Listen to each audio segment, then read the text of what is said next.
నమస్తే నేను Chandana welcome to great Andhra ఇప్పటివరకున్న టాప్ స్టోరీస్ చూద్దాం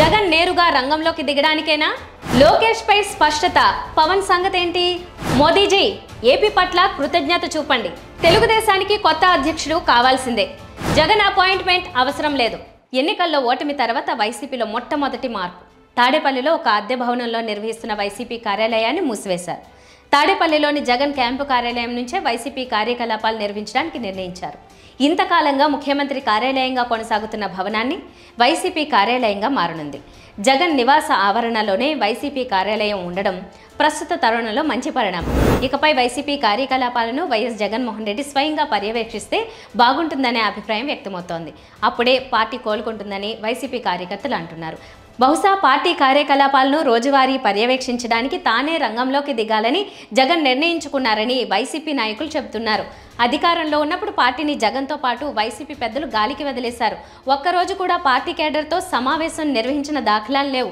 అందుకే క్షేత్రస్థాయి పరిస్థితుల గురించి వాస్తవాలను చెప్పేవారు కరువయ్యారు పైగా వైసీపీని అధికారంలోకి తెచ్చుకోవడానికి ఎన్నో ఇబ్బందులు పడ్డ తమను పట్టించుకోలేదన్న ఆగ్రహం ఆవేదన కేడర్లో గూడు కట్టుకున్నది ఈ ఎన్నికల్లో వైసీపీ కార్యకర్తలు సైతం తమకెందుకులే అన్నట్టు దూరంగా ఉన్నారు ఇప్పుడు అధికారం నుంచి దిగిపోయిన తర్వాత పార్టీ పనులు మినహా జగన్కు పనేం లేదు ఇప్పటికైనా ఆయన పార్టీ బలోపేతంపై దృష్టి సారించాల్సిన అవసరం ఉంది పార్టీ కార్యాలయాన్ని తన ఇంటి ఆవరణలోనే ఏర్పాటు చేసుకుంటుండటంతో జగన్ ప్రత్యేక దృష్టి సారిస్తారనే కేడర్ ఆశ ఎంతవరకు నెరవేరుతుందో చూడాలి టీడీపీ జాతీయ ప్రధాన కార్యదర్శి నారా లోకేష్ పదవి విషయమై స్పష్టత వచ్చింది బాబు కేబినెట్లో ఆయనకు బెర్త్ ఖరారైంది ఈ నేపథ్యంలో జనసేన అధ్యక్షుడు పవన్ కళ్యాణ్ పాత్రపై ఇంకా స్పష్టత రాలేదు దీంతో రానున్న రోజుల్లో పవన్ ఎలాంటి వైఖరి తీసుకుంటారనే చర్చకు తెరలేచింది ప్రభుత్వంలో భాగస్వామిగా ఉంటారనే విషయంలో ఎలాంటి అనుమానం లేదు అయితే ఏ పదవిని ఆయనకు ఇస్తారనే చర్చకు తెరలేచింది తమ నాయకుడికి దక్కే కీలక పదవిపై జనసేన నాయకులు కార్యకర్తల్లో ఉత్కంఠ నెలకొంది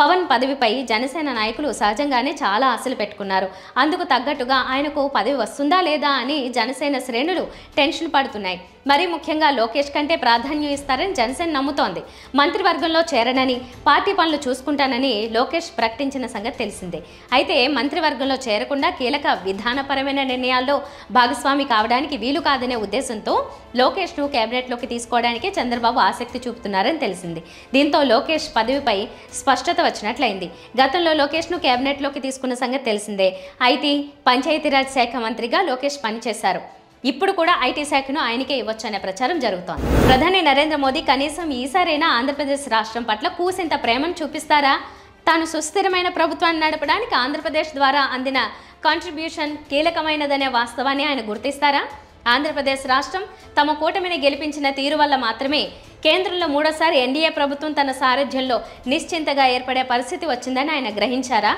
అందుకు ఆ రాష్ట్ర అభివృద్ధికి తోడ్పడడం ద్వారా తాను రుణం చెల్లించుకోవాలనే భావన ఆయనలో మొదలవుతుందా అనే తరహా చర్చలు ఇప్పుడు రాజకీయ వర్గాల్లో జరుగుతున్నాయి కేంద్ర ప్రభుత్వంలో భారతీయ జనతా పార్టీ తర్వాత అతిపెద్ద పార్టీ తెలుగుదేశమే అనే సంగతి అందరికీ తెలుసు నిజానికి ఇలాంటి పరిస్థితి మరో పార్టీకి ఉంటే గనుక ఆ అడ్వాంటేజ్ని తమ రాష్ట్ర పురోగతికి వాడుకోవడానికి ప్రయత్నిస్తారు తెలుగుదేశం తర్వాతి స్థానంలో ఉన్న జేడీయూ బీహార్ రాష్ట్రానికి ప్రత్యేక హోదా అడుగుతున్న సంగతి కూడా మనం గమనిస్తున్నాం అదే సమయంలో తెలుగుదేశం పార్టీ అంత ధైర్యంగా అడగదు అనేది ఖరారే కేంద్రంలోని ఎన్డీఏ కూటమిలో రెండో అతిపెద్ద పార్టీగా తమ పార్టీకి ఉన్న అడ్వాంటేజ్ని చంద్రబాబు నాయుడు మంత్రి పదవులు పుచ్చుకోవడానికి ఆ రూపేణా దోచుకోవడానికి వాడుకుంటారే తప్ప రాష్ట్రం కోసం ఆ బలాన్ని ఉపయోగిస్తారనే నమ్మకం ఎవరికీ లేదు నిజంగా చంద్రబాబు అలా చేసేవారే అయితే గనుక ప్రత్యేక హోదా కోసం పట్టుబట్టి సాధించుకురావాలి కానీ అది జరగదు కనీసం నరేంద్ర మోదీ అయినా తమ కూటమికి విలువ ఇచ్చినా తమ పార్టీ తరపున కూడా 4 ఎంపీలను గెలిపించిన ఆంధ్రప్రదేశ్ రాష్ట్రం పట్ల కనీస కృతజ్ఞతను నిరూపించుకుంటారా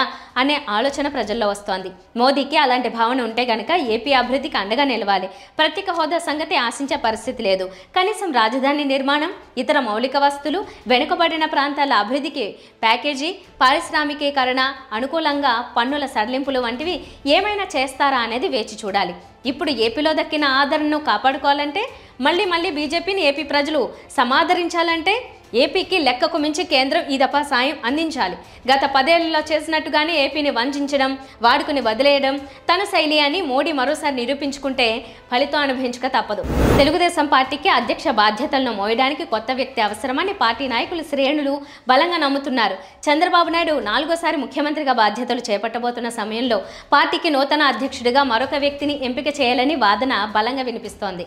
వార్ధక్యం పైబడిన చంద్రబాబు నాయుడు మీద అటు ప్రభుత్వ ఇటు పార్టీ బాధ్యతలు పెట్టడం కరెక్ట్ కాదనే వాదన ఎక్కువవుతోంది. ఇప్పటికే బుద్ధా వెంకన్న లాంటి నాయకుడు చంద్రబాబు అమరావతిలో ప్రమాణ స్వీకారం చేసే ముహూర్తానికి పార్టీ అధ్యక్షుడిగా నారా లోకేష్ను నియమించాలని ఒక డిమాండ్ వినిపించారు. లోకేష్ బాబు గారిని రిక్వెస్ట్ చేస్తున్నా. అలాగా అచ్చెన్నాయుడు గారు కూడా 5 ఏళ్ళు చేశారు. ఆయనకి మంత్రి పదవిలో కీలకమైనటువంటి మంత్రి శాఖ ఇవ్వాలని కూడా నేను రిక్వెస్ట్ చేస్తున్నా. ఎందుకంటే డిమాండ్ చేయకూడదు, ఎందుకంటే అది ముఖ్యమంత్రి గారి ఇష్టం. కాబట్టి ఆయన బీసీ నాయకుడిగా పాపం జైలుకి వెళ్ళినా ఆయన చానాళ్ళు కష్టపడినా సరే పార్టీకి అంకిత భావంతో నిజంగా ఆయన నియోజకవర్గం కూడా వదిలేసి పార్టీ ఆఫీసులో ఉన్నాడు. కాబట్టి అచ్చెన్నాయుడు గారికి న్యాయం చేయాలా, సేమ్ టైం పార్టీ అధ్యక్ష బాధ్యతలు లోకేష్ బాబు గారికి అప్పచెప్పాలని మేము మాత్రం చంద్రబాబు నాయుడు గారిని డిమాండ్ చేస్తున్నాం. చంద్రబాబు నాయుడు తనకు అలవాటైన ఒక వ్యూహం ప్రకారం బుద్ధా ద్వారా ఇలా చెప్పించారని, దాని మీద పార్టీలో స్పందన ఎలా ఉంటుందో గమనించి ఆ మేరకు నిర్ణయం తీసుకోవాలని భావించారని ఒక వాదన ఉంది. అయితే నారా లోకేష్ను మంత్రివర్గంలోకి తీసుకుంటున్న సంగతి ఖరారైంది. అతని చేతిలోనే పార్టీ పగ్గాలు పెట్టడం జోడుగుర్రాల సవారీ అవుతుందనే అభిప్రాయం కూడా ఉంది. మరొక వైపు తెలుగుదేశం పార్టీ సారథ్యాన్ని నందమూరి కుటుంబం చేతిలో పెట్టాలనే అభిప్రాయం దశాబ్దాలుగా పార్టీలో వినిపిస్తోంది. నందమూరి బాలకృష్ణను పార్టీ అధ్యక్షుడిగా చేస్తే కొత్త జవసత్వాలు పుంజుకుంటుందని కూడా పలువురు అభిప్రాయపడుతున్నారు. నిర్ణయం ఎటువైపు ఉంటుందో తెలియదు, కానీ మొత్తానికి పార్టీ అధ్యక్ష బాధ్యతలు చంద్రబాబు చేతి నుంచి చాలా కాలం తర్వాత మరొకరి చేతికి వెళ్లే అవకాశం ఉందని మాత్రం స్పష్టమవుతోంది. ఎన్నికల ముందు వరకు వైఎస్ జగన్మోహన్ రెడ్డి అపాయింట్మెంట్ చాలా కష్టమయ్యేది. సీఎం బాధ్యతల్లో ఉన్నంతకాలం ఆయన్ను కలవడానికి ఎన్నెన్ని అగచాట్లో, బహుశా అధికారం ఆయ కావచ్చు. సొంత పార్టీ నాయకుల్ని కలిసే తీరిక జగన్కు లేకపోయింది. ఇక వైసీపీ కార్యకర్తలు సామాన్య ప్రజల గురించి ఆలోచించాల్సిన పనే లేదు. పులివెందులకు జగన్ వెళ్ళినా తన వాళ్లను ఆయన కలవలేకపోయారు. దీంతో వైసీపీ కేడర్, ఆయన్ను అభిమానించే ప్రజల్లో తీవ్ర అసంతృప్తి, తమను పట్టించుకోలేదని జగన్పై ఆగ్రహం. ఇలాంటి నాయకుడు మనకెందుకు అనే నిరసన, అన్ని కలిసి ఎన్నికల్లో వైసీపీకి ఘోర పరాజయం. కర్ణుడి చావుకు ఎన్ని కారణాలో అంతకు మించి వైసీపీ ఘోర పరాజయానికి సమాధానాలు చెప్పొచ్చు. ఏమైతేనే ఓటమి జగన్కు కావాల్సిన ఫ్రీ సమయాన్ని ఇచ్చింది.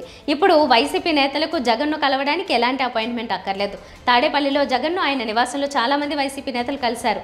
అపాయింట్మెంట్ అని కాకుండా కేవలం తాము వస్తున్నామని సమాచారం ఇచ్చి వాళ్ళంతా వెళ్లారు. ఇవాళ కూడా వివిధ జిల్లాల నుంచి ఓడిపోయిన నాయకులు, వారి అనుచరులు జగన్ను కలవడానికి వెళ్లారు. గతంలో మాదిరిగా జగన్ అపాయింట్మెంట్ కోసం ఎదురు చూడాల్సిన పని లేకుండా పోయింది.